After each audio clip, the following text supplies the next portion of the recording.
Welcome in. Here we are, another edition of the Stingers Up, Sacramento State Football Podcast. I'm Jason Ross. Glad you're here with us as we're winding down near the end of the regular season, just 2 games to go.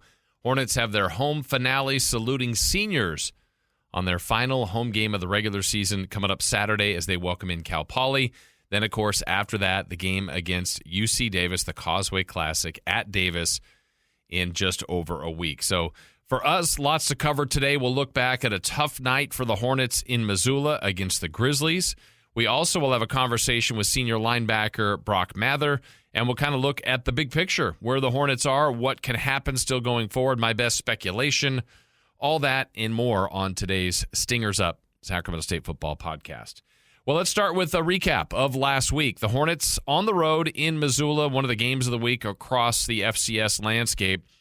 And for the Hornets, I felt, and I said last week, a win in that game would all but secure a playoff spot. It likely could have secured a home playoff bye, or that first week, a top 8 seed. If you don't know, they seed out the top 8. 24 teams make the FCS playoffs. And, you know, for all the years the Hornets not making the FCS playoffs, they've actually made it the last 3. And they've been teams with a bye week on Thanksgiving. They've been a seeded team as high as number 2 in that top 8, waited for opponents to play the week before, and then hosted playoff games, and until last year was the first time they had won a postseason game. But we'll discuss that a little bit further on what the ramifications are of where the Hornets are now at 6-3 and ranked in a couple different polls from anywhere from 9 to 11, so still pretty highly sought and thought of by the coaches and the media. But let's go to the game in Missoula. A lot of anticipation. I told you last week I love going to Missoula. It's a great atmosphere. Never been there for a night game. It was chilly. I don't think that really was a factor in the Hornets' performance, but by the end of the night, Sacramento State got worked. It was a tough one to watch. I felt it was out of character. They did some things we haven't been seeing from them. Some miscommunication, too many men on the field, penalties, false starts, and then frustration. This team was a frustrated group, and both sides got unsportsmanlike penalties. Then there were infractions after that. Basically, everybody on the field had a warning.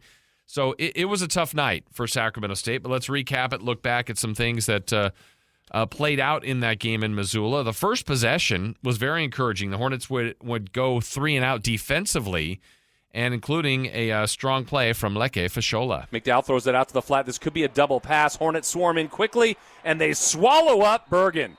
No gain. In fact, it's a loss of 4. Leke Fashola had help. He gets the tackle, and it's going to be 3rd and 12. Bailey had the contain, which forced the receiver to run back inside into Fashola. So after a 3-and-out, the Hornets got the ball, had a promising drive, moved inside Montana, close to the red zone there, and unfortunately, the Hornets would miss a field goal. Zach Schreiner's been so good this year, but missed on that opening series for Sacramento State. So no damage done, no score at this point.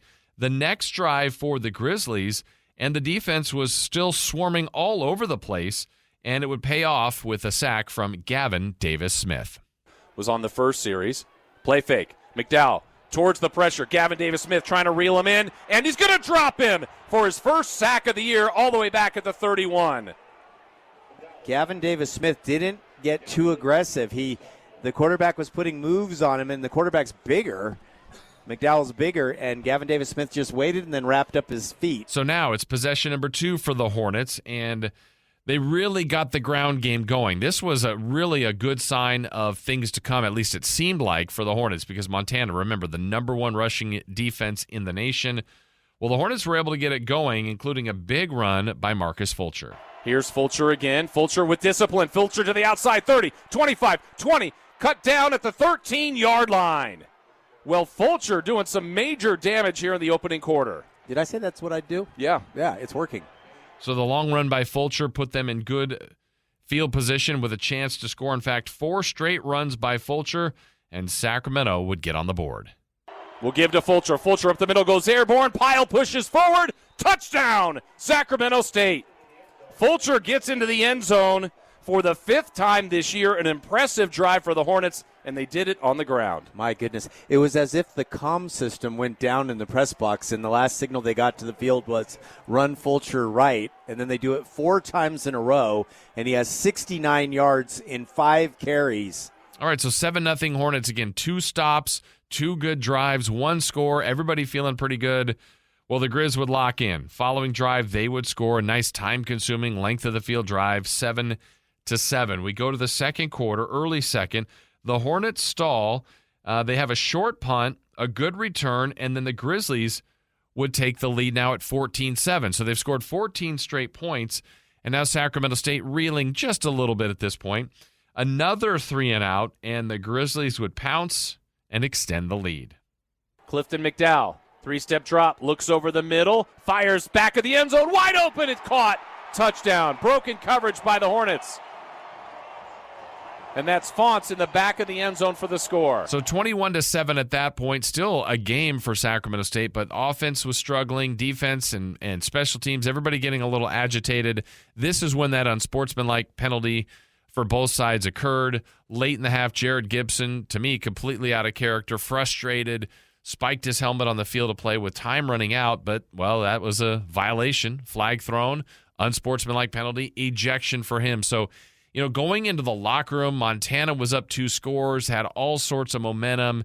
Hornets were frustrated, and it was disappointing at the half. But, you got another half to play, and so hopefully you could get some things done. Well, it was a scoreless third, and then came the dagger in the fourth.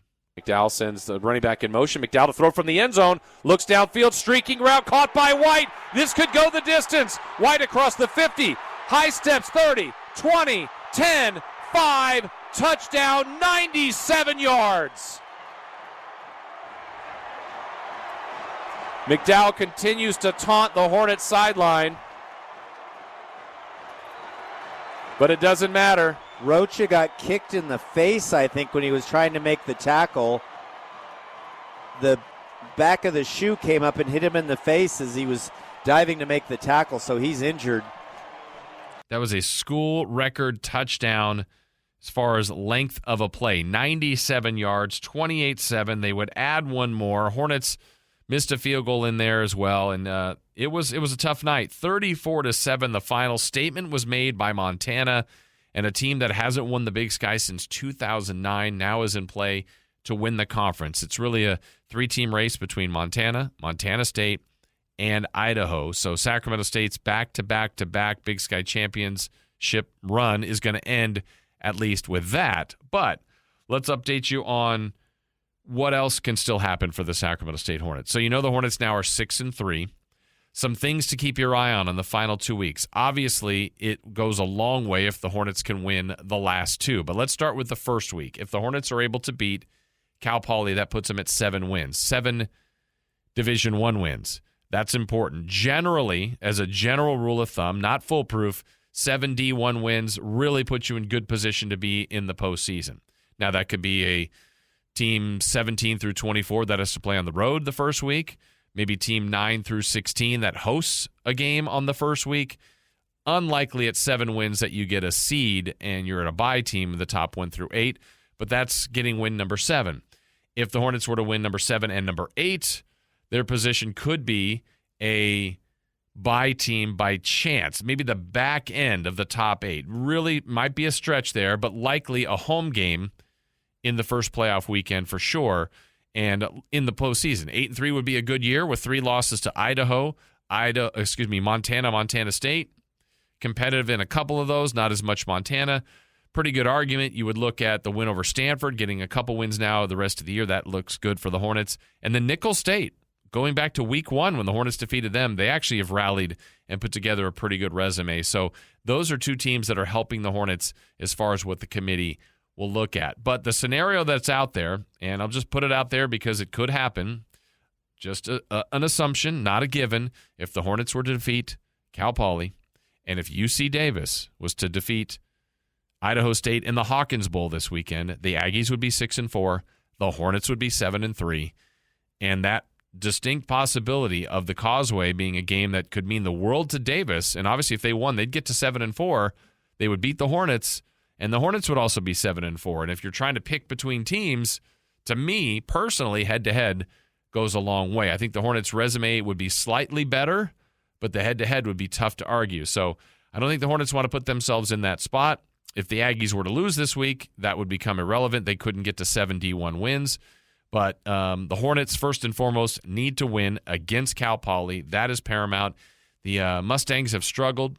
They are a team that's been giving up a ton of points and having trouble scoring. But Sacramento State needs to worry about themselves, to get their things right, to feel good about themselves going into the Causeway. And, all you need is a chip and a chair, as they say. If they can make the field of 24, they've gone in highly ranked as high as 2 and also seeded before. But it's about matchups, how you're playing, who you get matched up with, and we'll see if the Hornets can get there, if they can make some kind of playoff run, which would truly be a lot of fun to see. All right, did have a chance to catch up with another senior on this team that's going to be playing his final home game as a Hornet. Brock Mather's done some great things as a Hornet. Linebacking core with Armand Bailey, Jeremy Harris, a couple different Hornets that they're going to all miss, all seniors that have done really well for this program. Mather coming over the JC routes, played now 2 seasons with the Hornets, a couple of picks this year, up there in the top 3 in tackles, and had a chance to catch up with him earlier in the week. All right, joined now by senior linebacker Brock Mather, joining us here on the Hornet Stingers Up podcast. Brock, I think about a lot of players' journeys getting to Sac State. So let's start with yours. Out of high school, what was the outlook for you in college football? I actually ended up taking a gap year after high school. I decided I didn't want to go to school, and then after that year, I realized how much I missed football. So I realized if I want to play football, I got to go back to school. So I ended up going to Bakersfield Junior College and starting my college career there. What was it you missed? What did you miss about football? I'd say just the brotherhood, and it's kind of inexplainable, the feeling that this game gives you. Just there's nothing else in the world, I feel like, that gives you what this game does when you're out there under the lights on Saturday nights. Showing out in front of your family and being able to just dominate the guy across from you, and there's nothing like it. Is the drive to get to Saturdays, or is it also, I know you guys work all year, but is that same feel in spring and in fall getting ready for, or summer getting ready for this, or is it really the drive is those games on Saturday? A little bit of both. Mm-hmm. Obviously Saturdays are what you look forward to the most. And sometimes the summers and the springs definitely get hard, but at the end of the day, you got to remember that you're straining and you're putting yourself through all that kind of work and stuff to get to those Saturdays. So you're down there in Bakersfield. You decided to play football again. You're at JC. How did you get to Sacramento State? Coach Andy Thompson was recruiting me out of Bakersfield, and sending one of the guy that was recruiting out of the Bakersfield area down there to, watch practices and talk to the coaches and me and stuff. And that's how we kind of got engaged with each other and, started talking on the phone and things like that. And I ended up coming up on my visit in November and actually ended up committing like 2 days later. Yeah. So what was it? What triggered you here? Like, I got to be a Hornet. Obviously you've been here, you've been successful, you've played well, but what was it about your visit here? You said, yeah, I want to be a part of that. I feel like I've been an underdog my whole life. People have always told me that I'm undersized, and out of all the coaches that were recruiting me, Coach Thompson was the only coach that told me, I don't care about your height. We know enough about you and your character through your coaches, and we've seen you play, and we know how you play football and what you can do, and that's all that matters. And that really made me feel good inside and wanted, you know what I mean? Like, they understood that heart over height. Yeah. So, have you ever? You are who you are. You've played this way. You've played effectively enough. Would it matter? Do you think if you, were 2 to 3 inches taller? And you've played the position. Would it matter to you? Sometimes I definitely kind of wish that I was. Mm-hmm. I feel like it would make a difference. I feel like you can see a difference when you watch these guys on Sundays and stuff like that.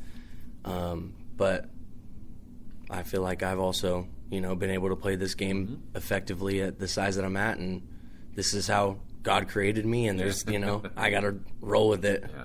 What in your mind makes a good linebacker? Mentally smart. You got to understand the playbook. You got to understand the game. Know really what everybody around you's doing. You're in the middle of the defense, so you got to know what the guys in front of you are doing, and you got to know what the guys behind you are doing, because if not, then you're not going to fit the run correctly, and you're not going to be able to be effective in the pass game, in the middle of the field. And you got to be mean. Mm-hmm.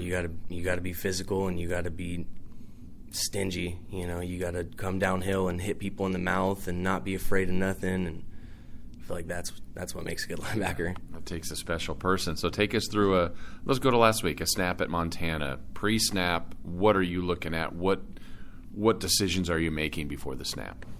The coaches do a really good job during the week of just helping us see these plays so many times that once the game comes around, you kind of can anticipate what's going to happen. You know what I mean? The back's lined up in pistol.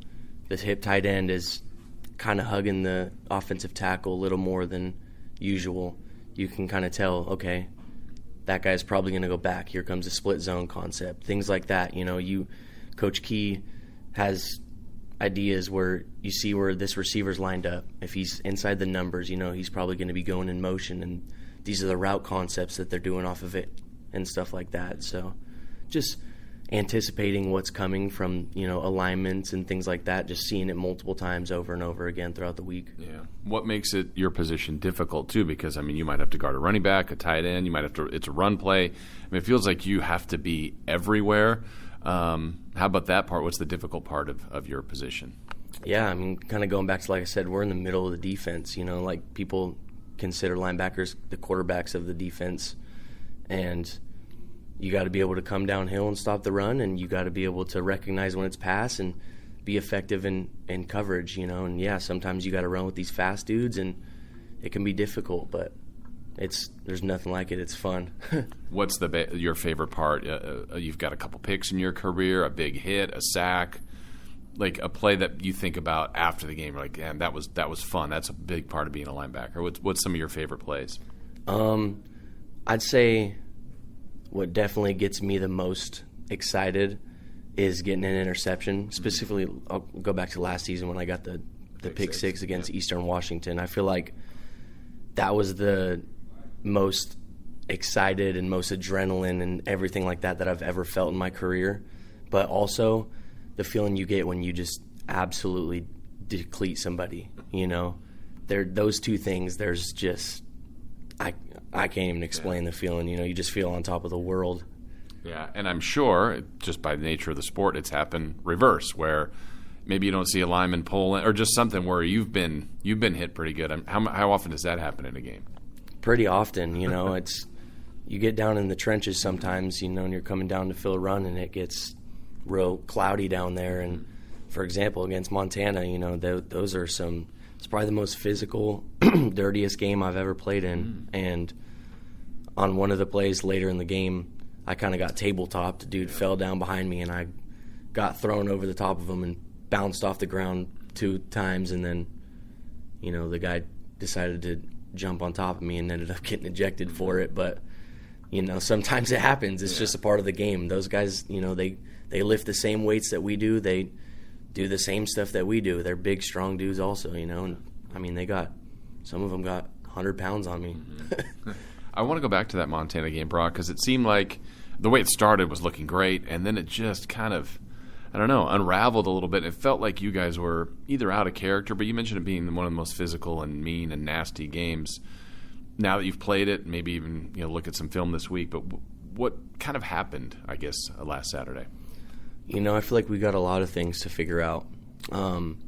We've noticed that the past couple weeks that kind of we've came out fast. We've started fast on both sides of the ball, offense and defense. And then as the game goes on, we kind of just start to fall apart. And we don't really know what's causing that or why that's going on, but that's what we're trying to figure out as a team and turn that around because, you know, like we've already played 9 games and this thing's coming to an end and playoffs are coming up and it's my senior year. I'm not trying to miss that, you know, so just trying to figure out how we can start fast and finish fast. Yeah, I feel like it's a weird balance. Like all the goals you guys have can still happen. Like if you guys have goals of a national championship, it's still there. If it unravels and goes the other way, then some rough things can happen. So it feels like you're at a swing point to me. I don't know if that's what it feels like for you as a team. Yeah, you know, we're just kind of focused on one game at a time from here on out. You know, we got Cal Poly this week, and we're just worried about winning that game, you know. It's kind of hard not to think about the playoffs with 3 losses, but we just got to focus on winning out at this point, and then we'll see what the future holds from there. What have been some of your favorite games, your favorite memories as your 2 years as a Hornet? Man, I had a lot last year. I'd say probably Montana was the funnest game last year at home. First time playing on national television, overtime thriller win. And then this season, Stanford. Yeah. I mean, it felt like a home game there. The amount of Sacramento fans that were there and supporting us, and the crowd cheering Sacramento and defense when we were on the field, and ended up coming out of there with a win after everything that we went through. And I'll never forget that night. And I don't think my family or any of my teammates or coaches or anybody that was there and got to experience that will. That was unbelievable. I've asked a couple of your teammates too, because we're broadcasting across the way from your sideline, and literally that last series when you guys were on defense, I think I even made a comment on the radio. It's like, is this a home game? I mean, I could hear it, feel it. Was it palpable for you on the field?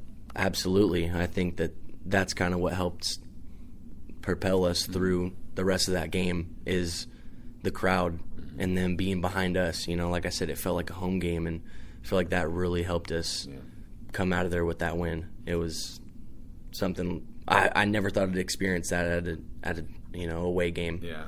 Speaking of crowds, it's my favorite place to go is Missoula. Now, the result wasn't the same that you guys wanted, but what was that atmosphere like, playing under the lights? It was cold and all that, and it was mean and nasty, but what was the overall vibe and feel on the field?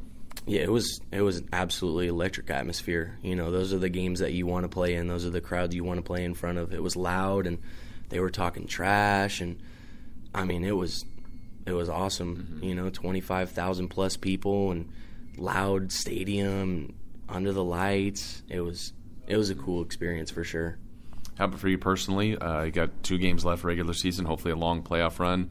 What would you like to have happen for you after the football season?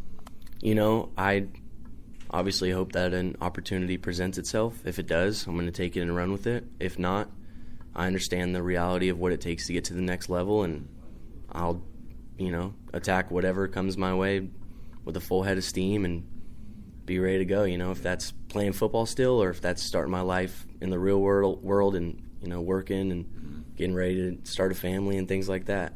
I'm happy with whatever. Yeah. You don't have to worry about that one yet. At least you can concentrate on this season. Also, you still have the Causeway coming up. I know rivalry is relatively new to you, but what's that game, the last year's experience and this one coming up, feel like? Yeah, I mean, last year was awesome too. We set a school record with attendance, and they always play us tough. Those rivalry games are also the ones that you want to play in. They're a lot of fun, and it's what you look forward to. So we got to go up there this year, and we know it's going to be gritty and it's going to be a tough game, but those are the ones that you want to play. We got that one marked on our schedule at the beginning of the season, so we'll be ready for it. All right, then lastly for you, just your overall Sacramento experience, being from kind of in that Bakersfield general area, then coming up to being Sacramento. Overall at school, in this community, what's that kind of been like for you? I've absolutely loved it. I've had the best 2 years here that I'll, in my lifetime, and I'll never forget them. I've made memories and created friendships and brotherhoods and, bonds with coaches and things like that will stay with me forever, Sounds like you're a Hornet for life. For sure, absolutely. And, coming from a small town, it's a little different at first. I used to take me 8 minutes to drive all the way across town, and now it takes me 8 minutes to go 2 miles. So it's a little different, but I wouldn't trade it for anything. I love it. That's awesome. Well, we've been enjoying watching you play the last couple of years. Best of luck the rest of this year, and we wish you the best of success. Thank you. I appreciate it. Thanks for having me. Well, my thanks to Brock Mather. My thanks to all of you for listening to another edition of the Stingers Up Sacramento State Football Podcast. Remember, Hornets will be in action Saturday, 2 o'clock against Cal Poly, and then the Causeway the week after, noon at UC Davis. So we know you'll be following. Hopefully you'll be watching on TV or certainly on the radio or attending the game. Better yet, let's get a lot of people out there. Salute to the seniors. A lot of great guys in the program playing their final home game for Sacramento State this weekend, in a regular season at least. So that's it for us. Thank you for listening, and we'll be back again next week for another edition of the Stingers Up Sacramento State Football Podcast.